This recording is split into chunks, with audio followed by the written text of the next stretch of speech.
نحمده ونستعينه ونؤمن به ونتوكل عليه ونعوذ بالله من شرور أنفسنا وسيئات أعمالنا من يهده الله فلا مضل له ومن يضلل فلا هادي له وأشهد أن لا إله إلا الله وحده لا شريك له وأشهد أن محمدا عبده ورسوله أرسله بالهدى ودين الحق ليظهره على الدين كله ولو كره المشركون اللهم صل على محمد وعلى آل محمد كما صليت على إبراهيم وعلى آل إبراهيم إنك حميد مجيد اللهم بارك على محمد وعلى آل محمد كما باركت على إبراهيم وعلى آل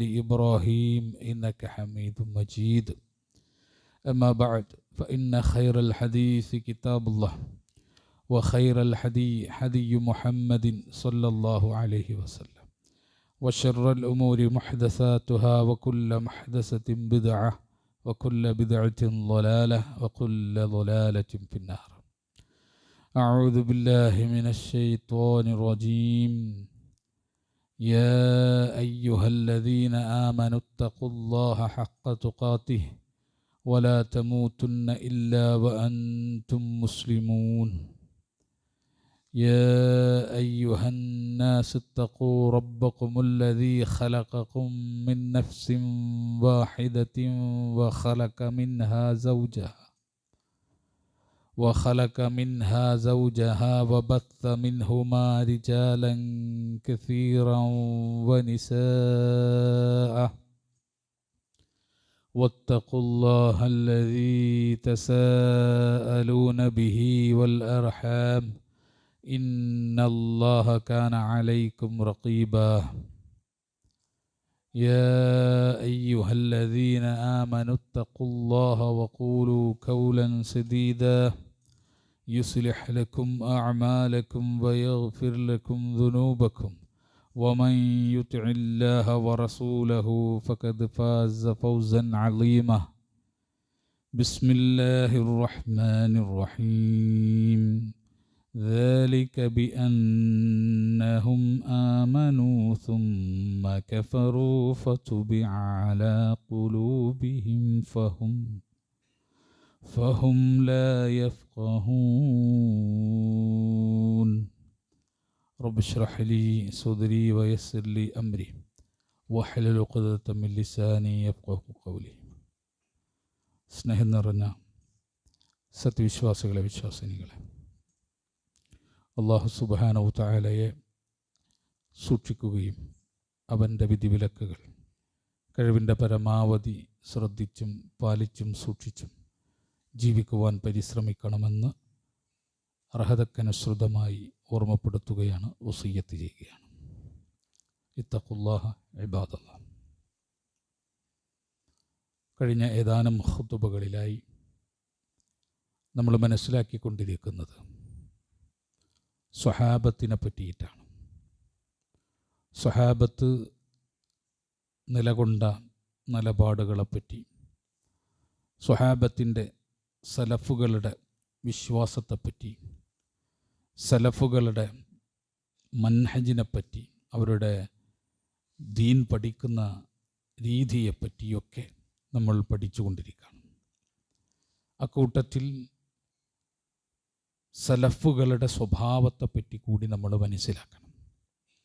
വിശുദ്ധ ഖുർആനും തിരുസുന്നത്തും സലഫുകളുടെ സ്വഭാവ സവിശേഷതകളെ പല സ്ഥലങ്ങളിലും തരങ്ങളിലും പരാമർശിച്ചിട്ടുണ്ട്. വിശുദ്ധ ഖുർആൻ സൂറത്ത് ഫത്ഹിൻ്റെ 29-ാമത്തെ ആയത്ത് നമ്മൾ പഠിക്കുമ്പോൾ അല്ലാഹു സുബ്ഹാനഹു വ തആല അവിടെ പറയുന്നത് മുഹമ്മദുൻ റസൂലുള്ളാഹ്, മുഹമ്മദ് അള്ളാഹുവിൻ്റെ ദൂതനാണ്. വല്ലദീന മഅഹു, അദ്ദേഹത്തിനോടൊപ്പമുള്ളവർ അഥവാ സ്വഹാബികൾ.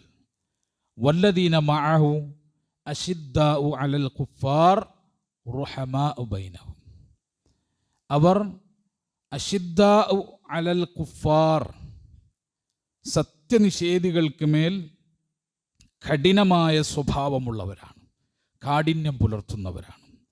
റുഹമാ ബൈനഹും, എന്നാൽ അവർ പരസ്പരം അങ്ങോട്ടും ഇങ്ങോട്ടും അതീവ ദയാലുക്കളും കൂടിയാണ്.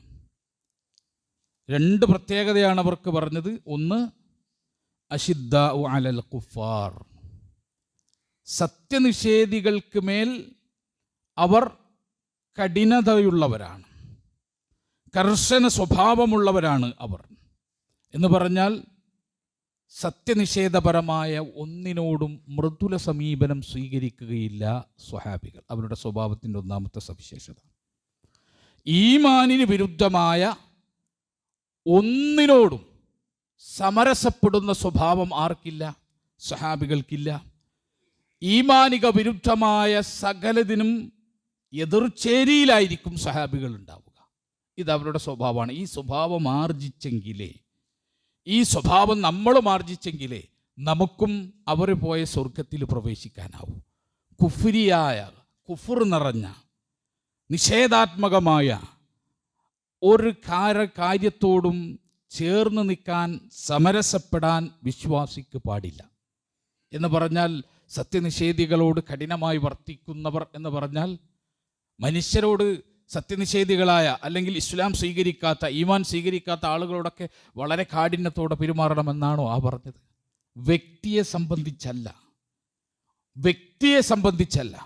സത്യനിഷേധി എന്ന് പറയുമ്പോൾ അയാളൊരു മനുഷ്യനാണ്. പക്ഷേ അയാളിലെ മനുഷ്യനോടല്ല വിശ്വാസിക്ക് കഠിന നിലപാടുള്ളത്, മറിച്ച് അയാളിലെ സത്യനിഷേധപരമായ ചിന്തകളോടാണ്, സത്യനിഷേധപരമായ ദർശനങ്ങളോടാണ്, സത്യനിഷേധപരമായ വിശ്വാസങ്ങളോടാണ് വിശ്വാസിയെ സംബന്ധിച്ച് വെറുപ്പുള്ളത്, അതിനോട് കഠിന സ്വഭാവമുള്ളത്.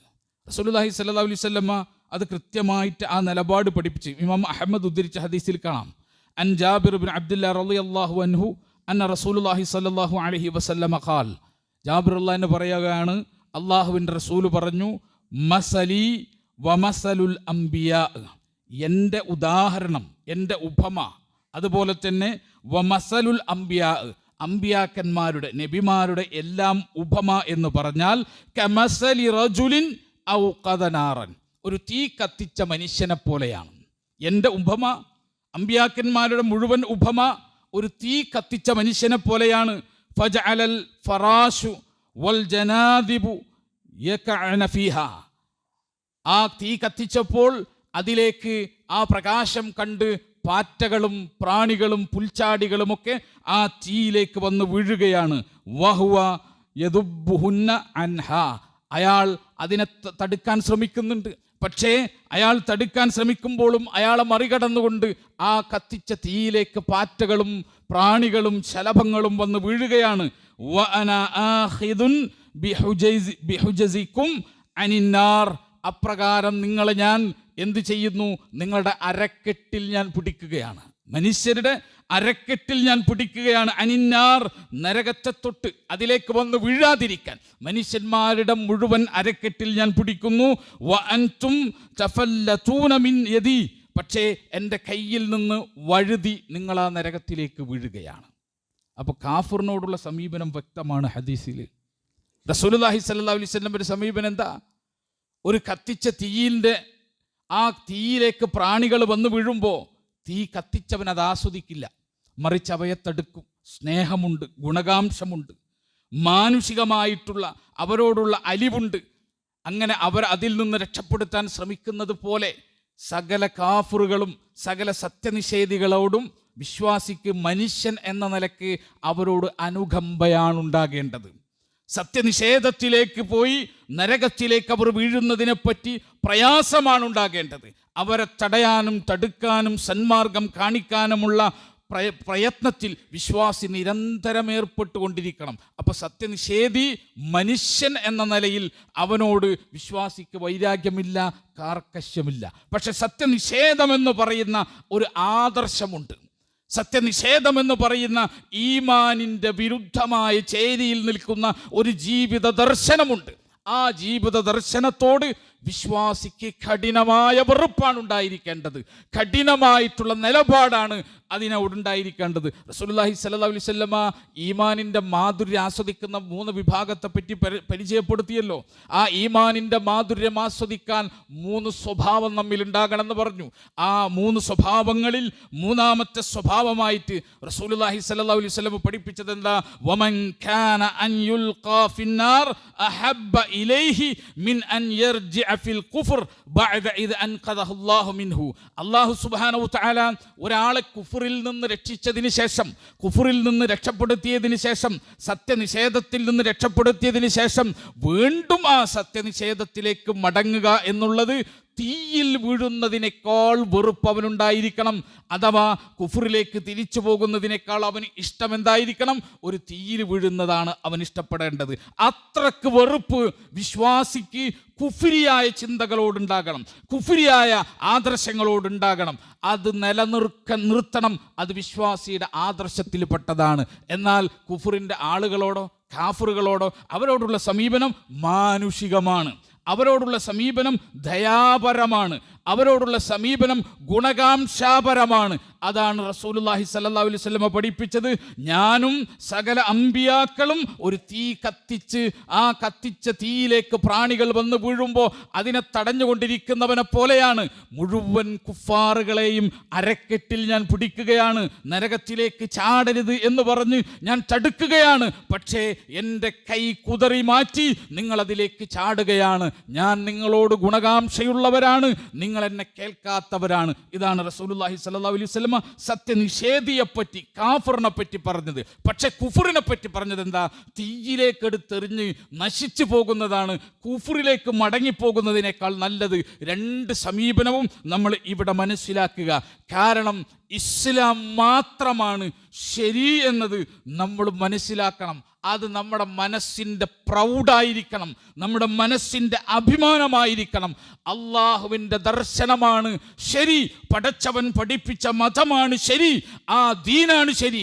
ലോകത്ത് ഒരു മതവും ഒരു ഇസവും ഒരു ദർശനവും ഒരു പ്രത്യയശാസ്ത്രവും അള്ളാഹുവിൻ്റെ മതത്തിന് എതിരെ ചിന്തിച്ചാൽ, അള്ളാഹുവിൻ്റെ മതത്തിന് എതിരെ പറഞ്ഞാൽ അത് സ്വീകരിക്കാനോ അത് സപ്പോർട്ട് ചെയ്യാനോ അതിനോട് ചേർന്ന് നിൽക്കാനോ വിശ്വാസികൾക്ക് പാടില്ല. അള്ളാഹുവിൻ്റെ റസൂൽ ഇസ്ലാമാകുന്ന ദീനിനെ പറ്റി പറഞ്ഞതെന്താ? ഖദ് തറക്തകും അലൽ ബഅളാ, ഞാൻ നിങ്ങളെ ഉപേക്ഷിച്ചിരിക്കുന്നത് അലൽ ബൈളാ, വെളുത്ത ഒരു പ്രതലത്തിലാണ്. ഇസ്ലാമാകുന്ന ഏറ്റവും ശുഭ്രമായ വെളുത്ത പ്രതലത്തിലാണ്. ലൈലുഹ കനഹാരിഹ, ആ ഇസ്ലാമിൻ്റെ രാത്രികൾ പകൽ പോലെ പ്രകാശിതമാണ്, അതിൻ്റെ രാത്രിയും പ്രകാശിതമാണ്. ലാ യസീഗു അൻഹാ ബഅദി, എനിക്ക് ശേഷം ആരും വ്യതിചലിക്കില്ല. ഇല്ലാ ഹാലിക്, നശിച്ചവനല്ലാതെ, നശിച്ചുപോയവനല്ലാതെ ഈ ദീനിൽ നിന്ന് വ്യതിചലിക്കില്ല. നശിക്കാൻ അല്ലാഹു ഖളാ ആക്കിയവൻ അവനല്ലാത്ത ഒരുത്തനും ഈ വെളുത്ത പ്രദേശത്തിൽ നിന്ന്, ഈ കൃത്യമായ പ്രകാശപൂരിതമായ ദീനിൽ നിന്ന് മറ്റൊന്നിലേക്ക് പ്രവേശിക്കില്ല, മറ്റൊരു കാര്യത്തെ സ്വീകരിക്കില്ല. ഞാൻ പറയുന്നത്, ഒരു മതം എന്ന നിലയ്ക്ക് വേറെ മതങ്ങളെ നമ്മൾ സ്വീകരിക്കൂല, അതാർക്കും പഠിപ്പിച്ചു തരണ്ട.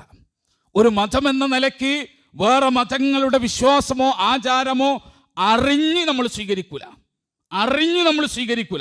പക്ഷേ കുഫറിൻ്റെ ചിന്തകളിലേക്ക് മതം മാത്രമല്ല വരുന്നത്.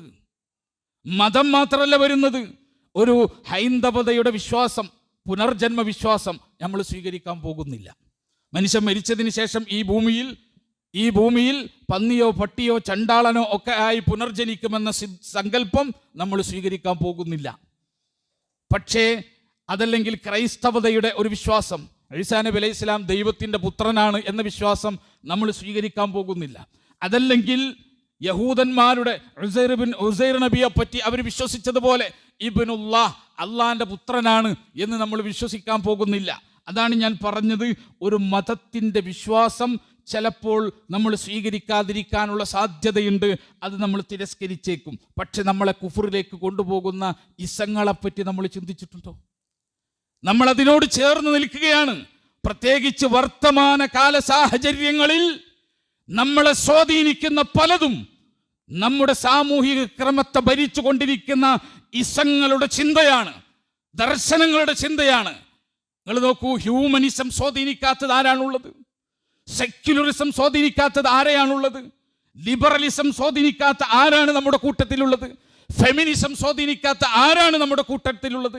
കമ്മ്യൂണിസം സ്വാധീനിക്കാത്ത ആരാണ് നമ്മുടെ കൂട്ടത്തിലുള്ളത്?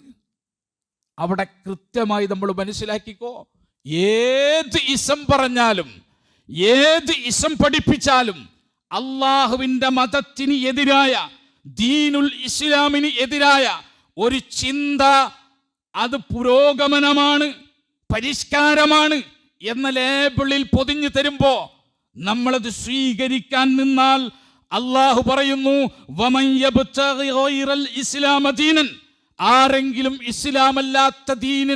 ഇസ്ലാമല്ലാത്ത ദീനിനെ ആരെങ്കിലും സ്വീകരിച്ചാൽ ഫലൻ യുഖ്ബല മിൻഹു, അവനിൽ നിന്ന് അള്ളാഹു അത് സ്വീകരിക്കുകയില്ല. വഹുവ ഫിൽ ആഖിറതി മിനൽ ഖാസിരീൻ, അന്ത്യനാളിൽ അവൻ നരകത്തിലായിരിക്കും, നഷ്ടക്കാരുടെ കൂട്ടത്തിലായിരിക്കും. ഇസ്ലാം അല്ലാത്ത ഒരു ജീവിത ദർശനം നമുക്കുണ്ടാവാൻ പാടില്ല. അത് അള്ളാഹുവിന് പുനർജന്മമുണ്ട് എന്ന് പറയുന്ന ഹിന്ദുമതത്തെ മാത്രമല്ല തിരസ്കരിക്കേണ്ടത്, അള്ളാഹുവിന് സന്താനമുണ്ടായി എന്ന് പറയുന്ന ക്രൈസ്തവതയെ മാത്രമല്ല തിരസ്കരിക്കേണ്ടത്. മറിച്ച് നമ്മുടെ മുൻപിൽ മതം പറഞ്ഞ കാഴ്ചപ്പാടിന് എതിരെ സംസാരിക്കുന്ന, എതിരെ വർത്തമാനം പറയുന്ന ഇസങ്ങളോടും തിരിഞ്ഞു നിൽക്കണം. അല്ലെങ്കിൽ കുഫറാണ് സംഭവിക്കുക. ഞാൻ ചില ഉദാഹരണം പറയാം. അല്ലാഹു സുബ്ഹാനഹു തആല വിവാഹ ജീവിതത്തെ പവിത്രമാക്കി നമ്മളെ പഠിപ്പിച്ചു. ആണും പെണ്ണും തമ്മിലുള്ള വിവാഹം, ഹെക്ട്രോസെക്ഷാലിറ്റി, ആണും പെണ്ണും തമ്മിലുള്ള വിവാഹം, വിരുദ്ധ ലിംഗത്തിലുള്ള ഇണകൾ ചേർന്ന് പോകുന്ന വിവാഹം, ഇസ്ലാമിൻ്റെ പ്രമാണങ്ങൾ പഠിച്ചാൽ, ആദ്യം മുതൽ അവസാനം വരെ പഠിച്ചാൽ ഇതാണ് അള്ളാഹു അനുവദിച്ചത്, ഹെക്ട്രോസെക്ഷാലിറ്റിയാണ്. എന്നാൽ നമ്മുടെ കാലഘട്ടത്തിൻ്റെ പുരോഗമന കാലഘട്ടത്തിൻ്റെ ചിന്താഗതി എന്താ? ഹോമോസെക്ഷാലിറ്റിയിലേക്ക് തിരിഞ്ഞിരിക്കുകയാണ്. ഹോമോസെക്ഷാലിറ്റിയിലേക്ക് എന്ന് പറഞ്ഞാൽ ആണും വിവാഹം കഴിക്കുന്ന, അത് എൻ്റർടൈൻ ചെയ്യുന്ന അവസ്ഥയിലേക്ക്, അത് ആഘോഷിക്കുന്ന, സെലിബ്രേറ്റ് ചെയ്യുന്ന അവസ്ഥയിലേക്ക് സൊസൈറ്റി മാറിയിരിക്കുകയാണ്. ചുരുങ്ങിയ കാലത്തിൻ്റെ ഉള്ളിൽ ആണും വിവാഹം കഴിക്കുന്നത്, പെണ്ണും വിവാഹം കഴിക്കുന്നത് സമൂഹത്തിലെ പുരോഗമനവാദികൾക്കിടയിൽ നടമാടുന്ന ഒരു ചിന്താഗതിയായി, ഒരു നിലപാടായിട്ട് മാറും വളരെ ചുരുങ്ങിയ കാലഘട്ടത്തിൻ്റെ ഉള്ളിൽ. നമ്മുടെ കേരളത്തിൽ എന്ത് സമീപനം നമ്മൾ സ്വീകരിക്കണം? അല്ലാഹു സുബ്ഹാനഹു തആല നമ്മളോട് പറഞ്ഞു, വമൻ യബ്തഗി ഗൈറൽ ഇസ്ലാമ ദീനൻ, ഇസ്ലാം മതത്തെയല്ലാതെ ആരെങ്കിലും ഇസ്ലാം മതത്തെയല്ലാതെ സ്വീകരിച്ചാൽ ഫലൻ യുഖ്ബല മിൻഹു, അവനിൽ അത് സ്വീകരിക്കില്ല. വഹുവ ഫിൽ ആഖിറതി മിനൽ ഖാസിരീൻ, അന്ത്യനാളിൽ നഷ്ടക്കാരുടെ കൂട്ടത്തിലായിരിക്കും അവൻ. ഇസ്ലാം പഠിപ്പിക്കാത്ത ഒരു ജീവിത രീതി, കൾച്ചർ നിങ്ങൾ സ്വീകരിച്ചാൽ, ഇസ്ലാം പഠിപ്പിക്കാത്തൊരു ജീവിത ദർശനം നിങ്ങൾ സ്വീകരിച്ചാൽ നാശിച്ചവനായിട്ടാണ് പരലോകത്ത് നിങ്ങൾ പുനർജനിക്കുക. അല്ലാഹു സുബ്ഹാനഹു തആല നമ്മളെ പഠിപ്പിക്കുക.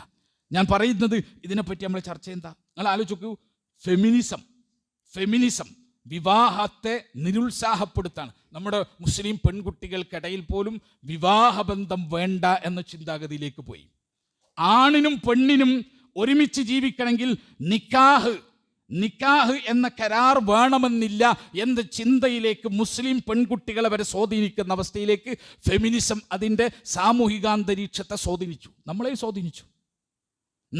സ്വാധീനിച്ചു. എത്ര ആളുകളാണ് ഇത് സംസാരിച്ചു കൊണ്ടിരിക്കുന്നത്? എത്ര മുസ്ലിം ഉമ്മത്തിലെ എത്ര പെൺകുട്ടികളാണ് വിവാഹം വേണ്ടതില്ല എന്ന് തീരുമാനിച്ചത്? വിവാഹത്തെ പറ്റിയിട്ട് അവരുടെ സങ്കല്പം എന്താണ്? വിവാഹം സർവ്വസ്വാതന്ത്ര്യങ്ങളെയും കടിഞ്ഞാണിടുന്ന, ചങ്ങലക്കിടുന്ന ഒരു ഏർപ്പാടാണ്. പകരം എന്താണ് ഓപ്ഷൻ? പകരം ഒരുപാട് ഓപ്ഷൻ ഉണ്ട്. വിവാഹത്തിലൂടെ തന്നെ ആണും പെണ്ണൊന്നാകണമെന്നില്ല എന്ന സങ്കല്പം, എന്ന ചിന്ത, എന്ന ദർശനം പങ്കുവെക്കുന്ന ഒരുപാട് ഇസങ്ങൾ നമുക്ക് ചുറ്റുണ്ട്. ലിബറലിസം അത് മുന്നോട്ട് വെക്കുന്നു, ഏത്തിസം അത് മുന്നോട്ട് വെക്കുന്നു. ആ വെക്കുന്ന ഏർപ്പാടുകളോട് പരിഷ്കാരമാണ്, പുരോഗമനപരമാണ് എന്ന് ചിന്തിച്ച് അതിനോട് ചേർന്ന് നിന്നാൽ, അത് കുഫ്റാണ് എന്ന് പറയാതിരുന്നാൽ, സത്യനിഷേധികളായി പോകും ഇത്തരം ചിന്താഗതി സ്വീകരിച്ചാൽ എന്ന് പറയാതിരുന്നാൽ അല്ലാഹു സുബ്ഹാനഹു തആല കഠിനമായി ശിക്ഷിക്കും. എന്താ കുഫ്ർ? ഞാൻ വിശ്വസിക്കാണ് ആണും പെണ്ണും വിവാഹം കഴിക്കുന്ന പോലെ തന്നെ ആണും വിവാഹം കഴിക്കാം എന്ന് അത് മനുഷ്യകുലത്തിന് അനുവദനീയാണ് എന്ന് ഞാൻ വിശ്വസിച്ചാൽ ഞാൻ കാഫിറാണ്. ഞാൻ അങ്ങനെ വിവാഹം കഴിച്ചാലോ ഞാൻ ഫാസിഖാണ്. രണ്ടു തമ്മിൽ വ്യത്യാസം നമ്മൾ മനസ്സിലാക്കിക്കോ. എനിക്കൊരു സ്വവർഗബന്ധമുണ്ടെങ്കിൽ, വേറെ ചിന്തൊന്നുമില്ല, എൻ്റെ വ്യതിയാനം കൊണ്ട് എനിക്കൊരു സ്വവർഗബന്ധമുണ്ടെങ്കിൽ ഞാൻ ഫാസിഖാണ്, നരകക്കാരനാണ്, പാപിയാണ്. എന്നാൽ സ്വവർഗാനുരാഗം എന്ന് പറയുന്നത് മാനവകുലത്തിൻ്റെ കാഴ്ചപ്പാടാണ്, പുരോഗമനമാണ്, മനുഷ്യന് സ്വീകരിക്കേണ്ടതാണ്, അത് ചിന്മയല്ല എന്ന് ഞാൻ പറഞ്ഞാൽ ഫാസിക്കിൽ നിന്ന് കുറച്ചുകൂടി ഗ്രേഡ് കൂടി ഞാൻ കാഫറായി. മനസ്സിലായി? ഞാൻ കാഫറായി. എനിക്ക് വിവാഹം കഴിക്കണ്ട എന്ന് തീരുമാനിക്കാം, അത് എൻ്റെ ഇഷ്ടമാണ്. വിവാഹമാണ് ഇസ്ലാം പ്രോത്സാഹിപ്പിച്ചത്, വിവാഹമാണ് ചെയ്യേണ്ടത്. പക്ഷെ വിവാഹം വാജിബാക്കിയിട്ടില്ല. ചില സാഹചര്യങ്ങളിൽ വിവാഹം ഉപേക്ഷിക്കാൻ അനുവാദം കൊടുത്തിട്ടുണ്ട്. അതുകൊണ്ടാണ് പണ്ഡിതന്മാരിൽ പലരും വിവാഹം കഴിക്കാതിരുന്നത്. ഒരു കുടുംബജീവിതം നയിക്കാൻ പറ്റാത്ത വിധത്തിൽ അവർ ഇൽമ് അന്വേഷിക്കുന്നതിൽ അവർ പിന്നെ കെട്ടുപണഞ്ഞു കിടക്കായിരുന്നു. ഷെയ്ഖുൽ ഇസ്ലാം ഇബ്നു തൈമിയ അദ്ദേഹത്തിന് വിവാഹം കഴിക്കേണ്ട വിഷയം മറന്നുപോയി. പഠിച്ചിട്ട് ജയിലിൽ വെച്ച് വാർദ്ധക്യ സമയത്ത് ഒരു കൂട്ടുകാരൻ ചോദിക്കുക, നിങ്ങളെ കല്യാണം കഴിക്കാതിരുന്നില്ല എന്ന് ചോദിച്ചപ്പോഴാണ് ഞാനത് മറന്നുപോയി എന്ന് പറഞ്ഞത്. മറന്നുപോയി എന്ന് പറഞ്ഞാൽ ശരിക്കും മറന്നുപോയതാണ്. ഇൽമു തേടിയിട്ടുള്ള യാത്രകൾ, ഇൽമ പ്രചരണത്തിന് വേണ്ടിയിട്ടുള്ള യാത്രകളിൽ അവർ മറന്നുപോയി. ഇമാം ബുഖാരി വിവാഹം കഴിച്ചിട്ടില്ല, വാജിബല്ല വിവാഹം. പക്ഷെ അവർ വിവാഹം കഴിക്കാഞ്ഞത് എന്താ? അവർ വിവാഹം കഴിക്കാഞ്ഞത് അവർക്കതിന് സൗകര്യപ്പെടാത്തത് കൊണ്ടാണ്. അങ്ങനെ എനിക്ക് സൗകര്യപ്പെട്ടില്ല, ഞാൻ വിവാഹം കഴിച്ചില്ല, അള്ളാഹു എന്നെ ശിക്ഷിക്കാൻ പോകുന്നില്ല. പക്ഷെ എൻ്റെ നിലപാടെന്താ? എൻ്റെ നിലപാട് വിവാഹം എൻ്റെ സ്വാതന്ത്ര്യത്തെ കളയും, മനുഷ്യൻ്റെ സ്വാതന്ത്ര്യത്തെ കളയും. അതുകൊണ്ട് വിവാഹമല്ല മാനവികതയ്ക്ക് വേണ്ടത്, മറിച്ച് വിവാഹത്തിൻ്റെ പുറമെയുള്ള ആൺ പെൺ ബന്ധങ്ങൾ മതി എന്ന് ഞാൻ പ്രഖ്യാപിച്ചാൽ ഞാൻ കാഫിറായി. വിവാഹം കഴിക്കാതിരുന്നാൽ, ഇനി ഞാൻ വ്യഭിചരിച്ചാൽ ഞാൻ ഫാസിഖാവൂ, ഞാൻ പാപിയെ ആകൂ. മതത്തിൽ നിന്ന് ഞാൻ പുറത്തു പോണില്ല. ഞാൻ വ്യഭിചരിച്ച മതത്തിൽ നിന്ന് പുറത്തു പോണില്ല, ഞാൻ പാപിയാകും. അള്ളാഹു എന്നെ ശിക്ഷിച്ചേക്കും, നരകം തന്നേക്കും. പക്ഷെ ഞാൻ കാഫിറാവില്ല. വ്യഭിചരിച്ചാൽ ഞാൻ വ്യഭിചരിച്ച കാഫിറാവില്ല. പക്ഷേ ഒരാണിനും പെണ്ണിനും ലൈംഗിക ബന്ധത്തിൽ ഏർപ്പെടെങ്കിൽ നിക്കാഹിൻ്റെ ആവശ്യമൊന്നുമില്ല, മനുഷ്യന് അതിൻ്റെ ആവശ്യമൊന്നുമില്ല. ഇഷ്ടമുള്ള രൂപത്തിൽ അവൻ ഏർപ്പെടാമെന്ന ദർശനം ഞാൻ സ്വീകരിച്ചാലോ ഞാൻ കാഫിറായി. മനസ്സിലായോ? ഞാൻ കാഫിറായി. അതാണ് ഞാൻ പറഞ്ഞത്. ഇസങ്ങളാണ് ഇനി നമ്മളെ സ്വാധീനിക്കാൻ പോണത്, മതങ്ങളല്ല. ഹിന്ദുമതം നമ്മൾക്ക് ഒരു ഉപദ്രവം ഉണ്ടാക്കാൻ പോകുന്നില്ല, ക്രൈസ്തവ മതം ഒരു ഉപദ്രവം ഉണ്ടാക്കാൻ പോകുന്നില്ല. കാരണം നമ്മൾക്ക് വ്യക്തമാണ് ഇസ്ലാം പഠിപ്പിച്ച പരലോക ജീവിതത്തെ നിഷേധിക്കുന്ന പുനർജന്മ സിദ്ധാന്തം, ഇസ്ലാം പഠിപ്പിച്ച പിന്നെ പുണ്യകർമ്മങ്ങളും ഈമാനും ചേർന്ന് ഒരു മനുഷ്യൻ ജീവിച്ചാലാണ് സ്വർഗത്തിൽ പോവുക എന്ന സങ്കല്പത്തെ നിഷേധിക്കുന്ന കുരിശുമരണ സങ്കല്പം, അത് നമ്മൾ സ്വീകരിക്കാൻ പോകുന്നില്ല, നമ്മളെ സ്വാധീനിക്കാൻ പോകുന്നില്ല. പക്ഷെ നമ്മളെ കുഫറിലേക്ക് സ്വാധീനിക്കുന്നത് ഈ ഇസങ്ങളാണ്.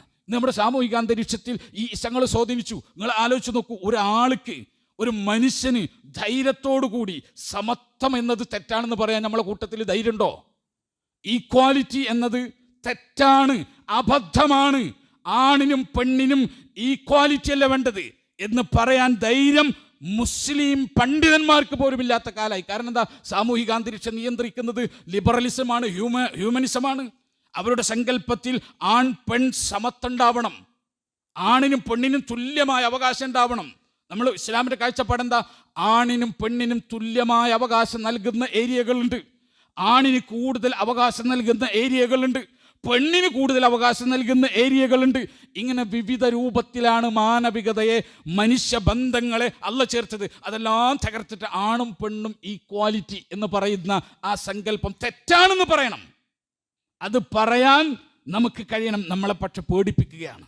നമുക്ക് ചുറ്റും നമ്മളെ ജീവിച്ചു കൊണ്ടിരിക്കുന്ന, നമ്മളെ ഭരിച്ചുകൊണ്ടിരിക്കുന്ന, സ്വാധീനിച്ചു കൊണ്ടിരിക്കുന്ന ഇസങ്ങൾ നമ്മളെ പേടിപ്പിച്ചു കൊണ്ടിരിക്കുകയാണ്. പറയാൻ നമുക്ക് പേടിയാണ്.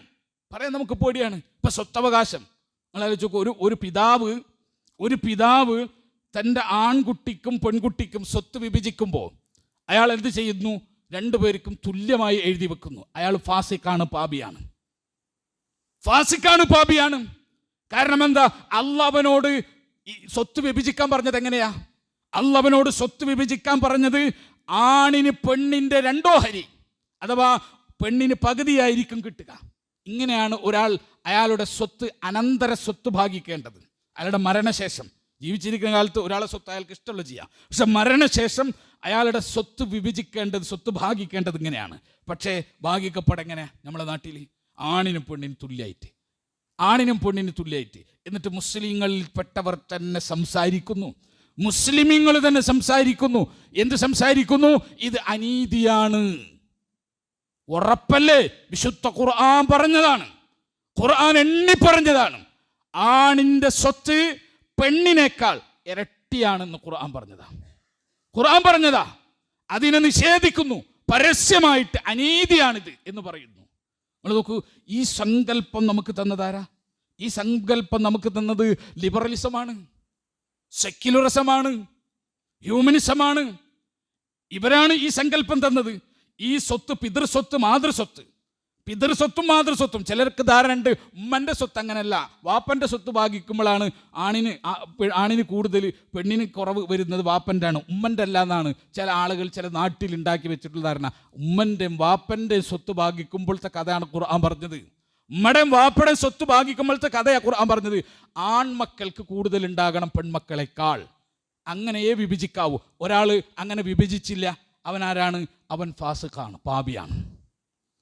പക്ഷേ ഒരാൾ വിഭജിക്കാതിരുന്നത്, അള്ളാഹു ഈ പറഞ്ഞ നടപടിക്രമം ശരിയല്ല, മറിച്ച് തുല്യതയാണ് വേണ്ടത്, തുല്യമായി ഭാഗിക്കണം, അതാണ് നീതി എന്ന് പറഞ്ഞാൽ അവൻ കാഫിറാണ്. ശരിക്കും നമ്മൾ മനസ്സിലാക്കിക്കോ, എന്ന് പറഞ്ഞാൽ അവൻ കാഫിറാണ്. അള്ളാഹു സുബ്ഹാനഹു തആല ഈ മതത്തെ എന്തിനാണ് കൊണ്ടുവന്നതെന്നറിയുമോ? അള്ളാഹു ഈ മതത്തെ എന്തിനാണ് കൊണ്ടുവന്നത്? വിശുദ്ധ ഖുർആൻ പറഞ്ഞു, ഹുവല്ലദീ അർസല റസൂലഹു ബിൽ ഹുദാ വദീനുൽ ഹഖ്. ഈ മതത്തെ കൊണ്ടുവന്നത്, റസൂലുള്ളാഹിയെ അള്ളാഹു അയച്ചത് എന്തിനു വേണ്ടിയാണ്? ഈ മതത്തെ സത്യത്തെ സമൂഹത്തിന് ബോധ്യപ്പെടുത്താൻ, ലിയുദ്ഹിറഹു അലദ്ദീനി കുല്ലിഹി, എല്ലാ മതങ്ങൾക്കും മേൽ, എല്ലാ ആദർശങ്ങൾക്കും മേൽ, എല്ലാ ഇസങ്ങൾക്കും മേൽ ഈ മതത്തെ ജയിപ്പിക്കാൻ, ഈ മതം മറ്റുള്ളതിനെ പരാജയപ്പെടുത്താൻ, അതിനാണ് അള്ളാഹു കൊണ്ടുവന്നത്. വലൗ കരിഹൽ മുശ്രികൂൻ, മുശ്രിക്കുകൾക്ക് അതെത്ര കഠിനമായാലും ശരി, അതെത്ര പ്രയാസം ഉണ്ടാക്കിയാലും ശരി, അള്ളാന്റെ ദീൻ, ആ ദീനെ ജയിക്കാവൂ, ആ ദീനെ ഭരിക്കാവൂ, ആ ദീനെ നമ്മുടെ ചിന്തകളെ സ്വാധീനിക്കാവൂ, ആ രൂപത്തിലായിരിക്കണം. അതാണ് ഞാൻ പറഞ്ഞത്, നമ്മളെ കുഫ്ർ സ്വാധീനിക്കുന്നു. ഏതിലൂടെ? മറ്റു മതങ്ങളിലൂടെയല്ല, മറ്റ് ഇസങ്ങളിലൂടെ സ്വാധീനിക്കുന്നു, മറ്റ് ഇസങ്ങളിലൂടെ സ്വാധീനിക്കുന്നു. റസൂലുള്ളാഹി സ്വല്ലല്ലാഹു അലൈഹി വസല്ലമ ഒരിക്കലും വിശ്വാസിന്റെ ജീവിത വീക്ഷണത്തെ മറ്റ് ഇസങ്ങൾ സ്വാധീനിക്കാൻ, മതങ്ങൾ സ്വാധീനിക്കാൻ അനുവദിച്ചിട്ടില്ല. എത്രത്തോളം നോക്കൂ, ഇമാം അഹമ്മദും ഇമാം ബൈഹഖിയും ഉദ്ധരിച്ച ഹദീസിൽ കാണാം, ജാബിർ ഇബ്നു അബ്ദുല്ലാഹ് റളിയല്ലാഹു അൻഹു, അദ്ദേഹം പറയാണ്, അനി നബി സ്വല്ലല്ലാഹു അലൈഹി വസല്ലമ, നബിയിൽ നിന്ന് അദ്ദേഹം ഉദ്ധരിക്കുകയാണ്, ഹീന അതാഹു ഉമർ ബിൻ ഖത്താബ് റളിയല്ലാഹു അൻഹു റസൂലുള്ളാഹിന്റെ അടുത്ത് വന്നു.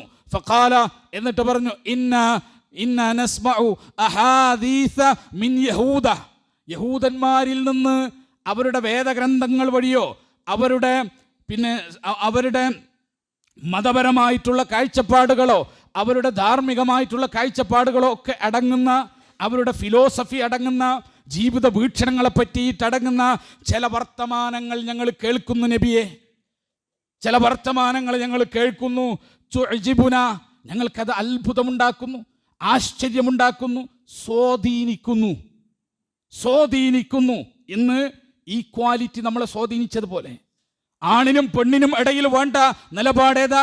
ഈക്വാലിറ്റിയാണ് എന്ന് പറയുന്ന ആ നിലപാട് നമ്മളെ സ്വാധീനിച്ചതുപോലെ പിന്നെ ഉമർ ബിൻ ഖത്താബ് റളിയല്ലാഹു അൻഹുവിനെ സ്വാധീനിച്ചു, സഹാബികളെ സ്വാധീനിച്ചു. അതുപോലെ യഹൂദന്മാരുടെ ചില അഹാദീസുകൾ, വർത്തമാനങ്ങൾ, അവരുടെ ഇത്തരം ധാർമ്മികമോ ജീവിത പദ്ധതിയുമായി ബന്ധപ്പെട്ടതോ ആയിട്ടുള്ള ദാർശനികമായ ചിന്തകൾ സ്വാധീനിക്കുന്നു. റസൂലുള്ളാഹിയോട് ചോദിക്കാണ്, അതിൽ നിന്ന് ചിലത് ഞങ്ങൾ എഴുതി വെക്കുന്നതിനെ പറ്റി നബിയെ താങ്കളുടെ അഭിപ്രായം എന്താണ്? താങ്കൾ എന്താണ് അതിനെപ്പറ്റി ചിന്തിക്കുന്നത്? ആ മനോഹരമായ അത്തരം ഫിലോസഫികൾ, ആകർഷിക്കപ്പെടുന്ന ഫിലോസഫികൾ ജീവിതത്തെ പറ്റിയിട്ടുള്ള വീക്ഷണങ്ങൾ ഞങ്ങളെ ആകർഷിപ്പിക്കുന്നു. ഞങ്ങളത് എഴുതി വെക്കുന്നതിനെ പറ്റി എന്താണ് നബിയെ താങ്കളുടെ അഭിപ്രായം? ഫഖാൽ റസൂലുള്ളാഹി സ്വല്ലല്ലാഹു അലൈഹി വസല്ലം ഉടനെ മറുപടി പറഞ്ഞു, അമുതഹവ്വിഖൂന അൻതും കമാ തഹവ്വികത്തിൽ യഹൂദു വന്നസാറ. നസാറാക്കളും യഹൂദന്മാരും കൺഫ്യൂഷനിലായതുപോലെ, ആശയക്കുഴപ്പത്തിലായതുപോലെ നിങ്ങളും ആശയക്കുഴപ്പത്തിലാകാൻ പോവുകയാണോ? ലഖദ് ജിഅ്തുകും ബിഹാ ബഅദാഅ നഖിയ. ഞാൻ നിങ്ങളെ കൊണ്ടുവന്ന് വെച്ചത് വെളുത്ത പവിത്രമായ പരിശുദ്ധമായ ഒരു ഇസത്തിനും മേൽ കടക്കാൻ കഴിയാത്ത, ഒരു ദർശനത്തിനും മുൻകടക്കാൻ കഴിയാത്ത മാനവികതയുടെ ദർശനവുമായിട്ടാണ്. ആ വെളുത്ത ഇസ്ലാമിൻ്റെ മുകളിലാണ് ഞാൻ നിങ്ങളെ കൊണ്ടുവന്ന് വെച്ചത്. അവിടെ നിന്ന് വേറെ ദർശനങ്ങളുടെ, വേറെ മതങ്ങളുടെ മറ്റും പിറകിലേക്ക് നിങ്ങൾ പോവുകയാണോ? അതിൻ്റെ ഫിലോസഫികൾ തേടി, അതിൻ്റെ ജീവിത വീക്ഷണങ്ങൾ തേടി നിങ്ങൾ പോവുകയാണോ? എങ്കിൽ നിങ്ങൾ മനസ്സിലാക്കിക്കോ, വലൗ കാന മൂസ ഹയ്യൻ, മൂസ എങ്ങാനും ജീവിച്ചിരുന്നെങ്കിൽ, മൂസാ നബി എങ്ങാനും ജീവിച്ചിരിപ്പുണ്ടായിരുന്നെങ്കിൽ, മാ വസിഅഹു ഇല്ലിത്തിബാഇ, എന്നെ ഇത്തിബാ ചെയ്യാതെ മൂസക്ക് പോലും രക്ഷയില്ല. റസൂലുള്ളാഹി സ്വല്ലല്ലാഹു അലൈഹി വസല്ലം പഠിപ്പിക്കുക.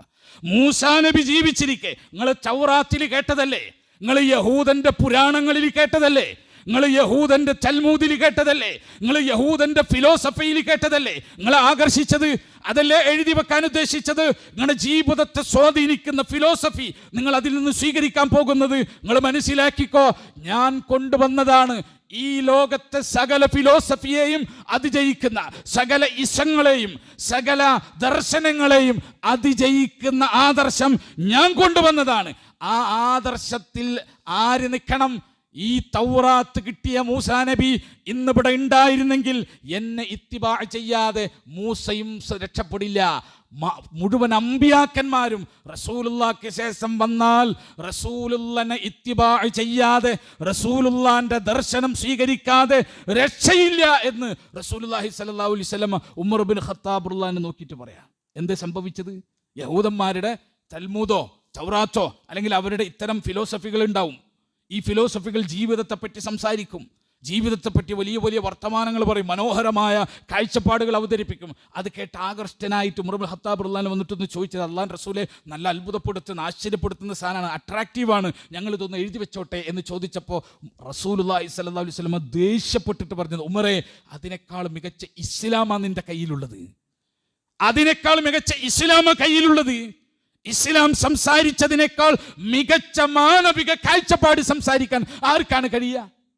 എന്തിനാണ് ഇസ്ലാം അങ്ങനെ സംസാരിച്ചത്? നിങ്ങൾ ഓരോ രംഗവും ആലോചിച്ച് നോക്കൂ. നമ്മൾ ഉദാഹരണം പറഞ്ഞല്ലോ, വിവാഹത്തെ പറ്റി പറഞ്ഞല്ലോ. വിവാഹം സ്വാതന്ത്ര്യം നശിപ്പിക്കുന്നു, ശരി, വിവാഹം വേണ്ട, വിവാഹം ഒഴിവാക്കാം. എന്നിട്ട് എന്താണ് പകരം സ്വീകരിക്കേണ്ടത്? പകരം സ്വീകരിക്കുമ്പോൾ സ്ത്രീക്ക് സുരക്ഷിതത്വം കൊടുക്കുന്ന ഏർപ്പാട് വേറെ ഒന്ന് പറഞ്ഞേ. ഇസ്ലാം വന്നത് എന്നാണെന്നറിയോ? ഇസ്ലാം വരുമ്പോ ജാഹിലിയ കാലഘട്ടത്തിൽ ലൈംഗികതയ്ക്ക് 4 മാർഗമാണ് ഉണ്ടായത്. സ്വഹീഹ് ബുഖാരി എടുത്ത് നോക്കണം. ലൈംഗികതയ്ക്ക് 4 മാർഗം. ഏതാ മാർഗം എന്നറിയോ? ഒന്ന്, ഒരു പെണ്ണ് അവളുടെ വീടിന്റെ മുമ്പിൽ ഒരു കൊടി നാട്ടും. ആ കൊടി കണ്ടാൽ അതിലെ പോകുന്ന ആണുങ്ങളൊക്കെ ആ പെണ്ണിൻ്റെ അടുത്ത് കയറും, അവളുമായി ലൈംഗിക ബന്ധത്തിലേർപ്പെടും. ഇന്ന് നമ്മൾ പറയുന്ന പല ലൈംഗികമായിട്ട് ലിബറലിസവും ഏത്തിസ്റ്റുകളൊക്കെ അവതരിപ്പിക്കുന്നുണ്ടല്ലോ, ഉദാര ലൈംഗികത എന്ന് പറഞ്ഞ് അവതരിപ്പിക്കണ്ടല്ലോ. അത് നടന്നിരുന്ന ജാഹിലിയത്തിൽ. എന്നിട്ട് ആ സ്ത്രീ ഗർഭിണിയായാൽ ഈ വന്നോനൊക്കെ വിളിച്ചു വരുത്തും. കുട്ടിക്ക് ആരെ ചായാണോ അതാണ് അവൻ്റെ ഉപ്പ, ആ പെണ്ണിൻ്റെ കുട്ടിൻ്റെ ഉപ്പ. ഇങ്ങനെയാണ് തീരുമാനിച്ചത്. ഇനിയോ വേറെ വിവാഹം ഇതുപോലെ തന്നെ. ഒരു പെണ്ണിനെ ഒരു 10-15 ആളുകൾ പിന്നെ അവരുടെ ഓരോ ദിവസങ്ങൾ വരവ് വെച്ച് ആ പെണ്ണുമായി ശയിക്കും. എന്നിട്ട് അതിൽ ജനിക്കുന്ന കുട്ടിൻ്റെ കാല് നോക്കിയിട്ട് പിതാവിന് നിശ്ചയിക്കുന്ന ഏർപ്പാട്. ഇങ്ങനെ ഉണ്ടായിരുന്നത്. ഇതൊക്കെ തകർത്തിട്ട് ഇസ്ലാം ഇതൊന്നും വേണ്ട, ആണിന് സുഖിക്കാനായിരുന്നെങ്കിൽ ഇതാണ് വേണ്ടത്.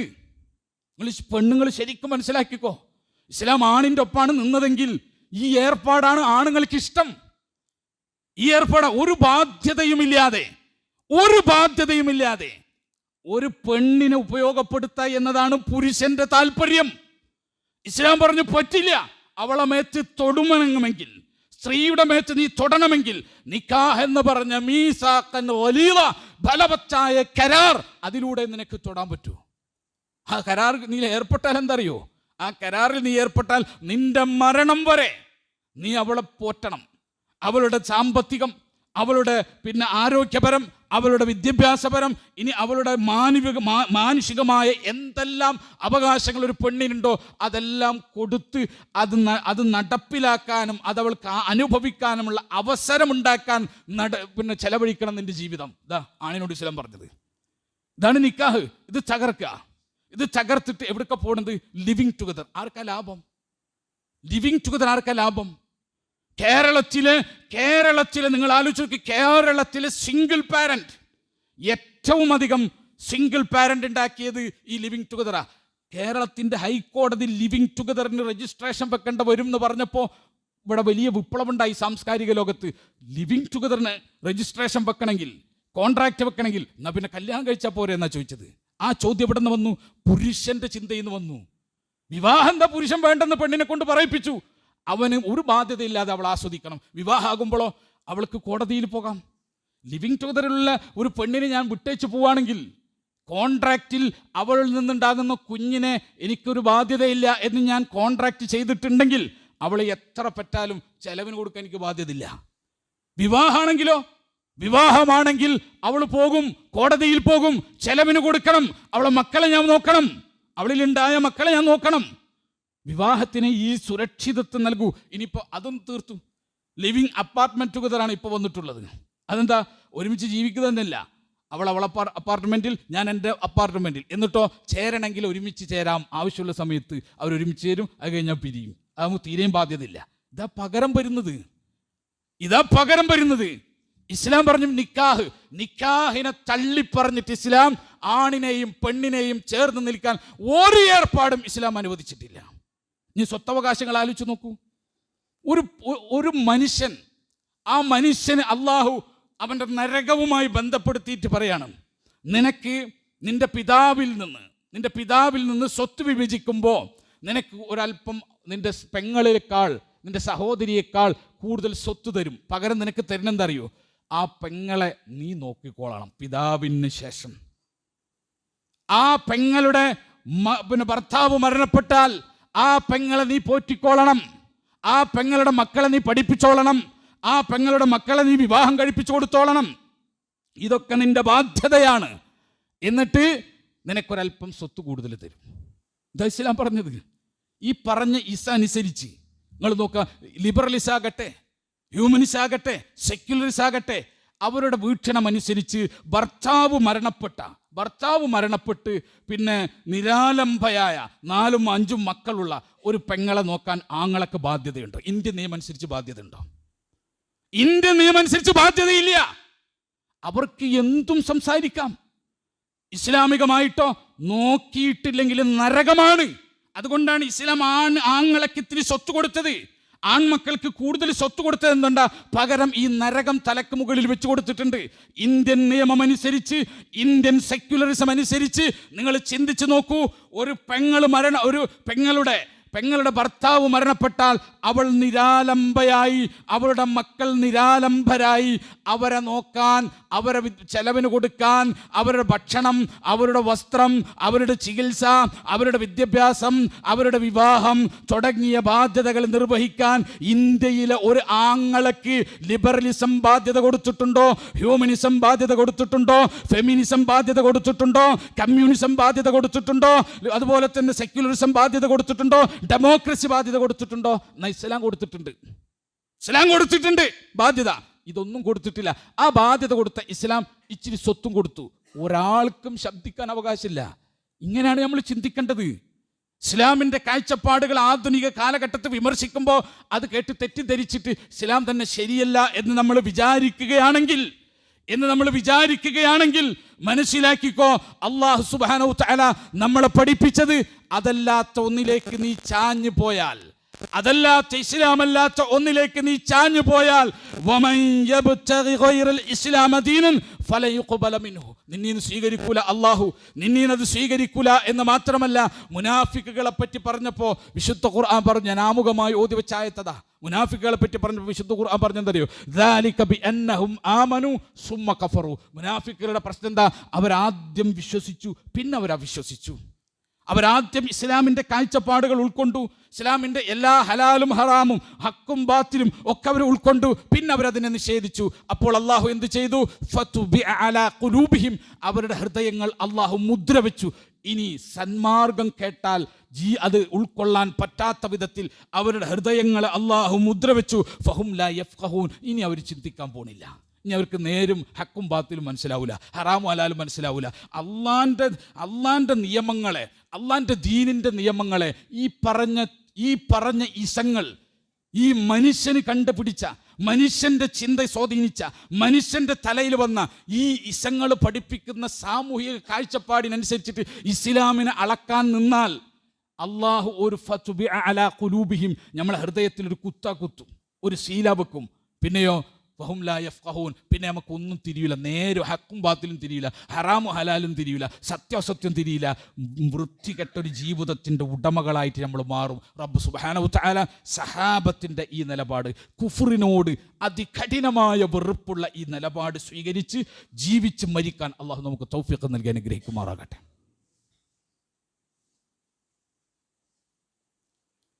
അൽഹംദുലില്ലാഹ് ഹംദൻ കസീറൻ ത്വയ്യിബൻ മുബാറകൻ ഫീഹി വസ്സലാത്തു വസ്സലാമു അലാ ഖാതമിൽ അംബിയാഇ വൽ മുർസലീൻ നബിയ്യിനൽ ഹബീബി മുഹമ്മദിൻ വഅലാ ആലിഹി വസഹ്ബിഹി അജ്മഈൻ അമ്മാ ബഅദ്. ഇത്തഖുല്ലാഹ ഇബാദല്ലാഹ്. സ്നേഹം നിറഞ്ഞ സത്യവിശ്വാസികളെ, വിശ്വാസിനികളെ, നമ്മുടെ മക്കൾ +2ലും 10th പഠിക്കുന്ന കുട്ടികൾ ഇന്നൊരു വലിയ ടെൻഷനിലാണ്, പള്ളിയിലുണ്ട്. ചില കുട്ടികളൊക്കെ പ്രാർത്ഥിക്കാനും പറഞ്ഞിട്ടുണ്ട്. അവരുടെ റിസൾട്ട് വരികയാണ്. ജീവിതത്തിൽ വലിയ ഒരു ടേണിംഗ് പോയിൻ്റ് എന്നൊക്കെ നമ്മൾ പറയാറുള്ളൊരു ഏരിയയാണ് 10th +2 പറയുന്നത്. അപ്പോൾ അവർക്ക് വിജയത്തിന് വേണ്ടി പ്രാർത്ഥിക്കണമെന്ന് പറഞ്ഞു. നമ്മുടെ ഈ പള്ളിയിലും നമ്മോട് ബന്ധപ്പെട്ടും നിൽക്കുന്ന നമ്മുടെ എല്ലാ മക്കൾക്കും നന്മ നിറഞ്ഞ വിജയം അള്ളാഹു നൽകി അനുഗ്രഹിക്കുമാറാകട്ടെ. അവരുടെ ജീവിതത്തിൽ അതുകൊണ്ട് അള്ളാഹുവിലേക്ക് കൂടുതൽ അടുക്കാനും ഉയരാനും നന്മ സ്വീകരിക്കാനുമുള്ള തൗഫീഖ് ആ വിജയത്തിലൂടെ അള്ളാഹു അവർക്ക് നൽകി അനുഗ്രഹിക്കുമാറാകട്ടെ. ഇനി ആരെങ്കിലും പരാജയപ്പെട്ടാൽ, ആരെങ്കിലും തോറ്റാൽ അതിൻ്റെ പേരിൽ ഒരു വിഷമവും വിഷമിക്കണ്ട. തോറ്റവനും കൂടിയുള്ളതാണ് ഈ ലോകം. ജയിച്ചോ മാത്രം പണിതൊന്നല്ല ഈ ലോകം, ജയിച്ചോ മാത്രം ഉണ്ടാക്കിയതല്ല ഈ ലോകം. നമ്മൾ തോറ്റവരും കൂടി ഉണ്ടാക്കിയതാണ്. അങ്ങനെ ജയിച്ചവന് മാത്രം ഉണ്ടാക്കാൻ ഈ ലോകം പറ്റൂല. ഈ ലോകത്ത് ജീവിക്കുന്ന എല്ലാവർക്കും അവരുടേതായ ഒരു ദൗത്യമുണ്ട്. ആ ദൗത്യം നിർവഹിക്കുമ്പോഴാണ് ഈ ലോകം ഇങ്ങനെ മുന്നോട്ട് പോവുക. അല്ലാതെ സക്സസ് ആയവനെന്ന് പറഞ്ഞാൽ എക്സാമിൽ ജയിച്ചവനോ ബിസിനസ് പാസ്സായവനും മാത്രമാണ് എന്നൊരു കോൺസെപ്റ്റിലേക്ക് നമ്മൾ പോകരുത്. അതാണ് ഞാൻ പറഞ്ഞത്. അള്ളാഹു അനുവദിച്ചിട്ടില്ല ആ കോൺസെപ്റ്റ്. അള്ളാഹു അനുവദിച്ചിട്ടില്ല. അള്ളാഹു പറഞ്ഞത് തോറ്റവൻ ജയിച്ചവൻ എന്ന് പറഞ്ഞാൽ മരണത്തിൻ്റെ നേരത്ത് തീരുമാനിക്കാൻ പറ്റുള്ളൂ, അതിന് മുമ്പ് തീരുമാനിക്കാൻ പറ്റില്ല. SSLC നമ്മൾ തോറ്റു, 10th നമ്മൾ തോറ്റു, +2 നമ്മൾ തോറ്റു. ഒരു പക്ഷേ ഹൈറായിരിക്കാം അത്. ഇപ്പോഴല്ല നമുക്കറിയാം. നമ്മൾ മുന്നോട്ടുള്ള യാത്രയിൽ, ജീവിതയാത്രയിലാണ് നമുക്കറിയാം. അന്ന് തോറ്റില്ലായിരുന്നെങ്കിൽ സാമ്പ്രദായികമായ ഒരു ടിപ്പിക്കൽ എഡ്യൂക്കേഷൻ ഫീൽഡിലൂടെ ഞാൻ പോയേനെ, ഒരു സാമ്പ്രദായികമായ വിദ്യാഭ്യാസ വഴിയിലൂടെ ഞാൻ പോയേനെ. തോറ്റതുകൊണ്ടാണ് വേറിട്ടൊരു വഴി വെട്ടിത്തെളിക്കാൻ എനിക്ക് സാധിച്ചത് എന്ന് പറഞ്ഞ ലോകത്തെ മാറ്റിമറിച്ച മഹാത്മാക്കൾ ഇപ്പോഴും ജീവിച്ചിരിക്കുന്ന കാലത്താണ് നമ്മൾ ജീവിക്കുന്നത്. അതുകൊണ്ട് ഞാൻ പറയുന്നു, നമ്മുടെ മക്കളെല്ലാം അള്ളാഹു വിജയിപ്പിക്കട്ടെ. അവർക്ക് ഹൈറാണെങ്കിൽ, അതാ നമ്മൾ പറയേണ്ടത്. ജയിക്കേണ്ടത് എന്തിനാ? ഹൈറാണെങ്കിൽ ജയിച്ചാൽ മതി, ഷെറാണെങ്കിലോ ജയിക്കണ്ടെന്ന്. നമ്മളെ ജീവിത കോൺസെപ്റ്റ് ഇങ്ങനെ ആയിരിക്കണം, ജീവിത കാഴ്ചപ്പാട് ഇതായിരിക്കണം. ഹൈറാണെങ്കിൽ മതിയെന്ന് കച്ചവടം തുടങ്ങി, ഹൈറാണെങ്കിൽ വിജയിപ്പിക്കട്ടെ, ഷെറാണെങ്കിൽ വിജയിക്കണ്ട. കാരണം ഷെറായിട്ട് വിജയിച്ചിട്ട് എന്താ കാര്യം? അതുകൊണ്ട് അള്ളാഹു സുബ്ഹാനഹു തആലയോട് പ്രാർത്ഥിക്കുക, നമ്മളെല്ലാം പ്രാർത്ഥിക്കുക. ഹൈറാണെങ്കിൽ നമ്മുടെ മക്കളെ അള്ളാഹു വിജയിപ്പിക്കുമാറാകട്ടെ, ഷെറാണെങ്കിൽ അവരെ ഹൈറിലേക്ക് അള്ളാഹു വഴി നടത്തുമാറാകട്ടെ. അള്ളാഹു സുബ്ഹാനഹു തആല പരാജയപ്പെട്ടു പോയതിൻ്റെ പേരിൽ പിന്നെ നിരാശരായി മാറാതെ കൂടുതൽ ഊർജ്ജസ്വലതായിട്ട് വരാൻ നമ്മുടെ മക്കൾക്ക് തൗഫീഖ് കൊടുത്ത് അനുഗ്രഹിക്കുമാറാകട്ടെ. അറിഞ്ഞും അറിയാതെയും രഹസ്യമായും പരസ്യമായും നമ്മുടെ ജീവിതത്തിൽ സംഭവിച്ചു പോയ എല്ലാ തെറ്റുകളും കുറ്റങ്ങളും ഒന്നൊഴിയാതെ അള്ളാഹു പുറത്തു മാപ്പാക്കി തരുമാറാകട്ടെ. അവൻ്റെ ജന്നാത്തുൽ ഫിർദൗസിൽ അള്ളാഹു നമ്മളേവരെയും പ്രവേശിപ്പിക്കുമാറാകട്ടെ. അള്ളാഹു മഗ്ഫിർ ലിൽ മുഅ്മിനീന വൽ മുഅ്മിനാത്ത് വൽ മുസ്ലിമീന വൽ മുസ്ലിമാത്ത് അൽ അഹ്യാഇ മിൻഹും വൽ അംവാത്ത് ഇന്നക മുജീബു ദഅവാതി യാ ഖാദിയൽ ഹജാത്ത് റബ്ബനാ ലാ തുസിഗ് ഖുലൂബനാ ബഅദ ഇദ് ഹദൈതനാ വഹബ് ലനാ മിൻ ലദുൻക റഹ്മ റബ്ബനാ ആതിനാ ഫിദ് ദുനിയ ഹസന വഫിൽ ആഖിറതി ഹസനത വഖിനാ അദാബ النار ربنا تقبل منا إنك أنت السميع العليم وتب علينا إنك أنت التواب الرحيم آمين آمين آمين برحمتك يا أرحم الراحمين وآخر دعوانا الحمد لله رب العالمين والصلاة والسلام على خاتم الأنبياء والمرسلين.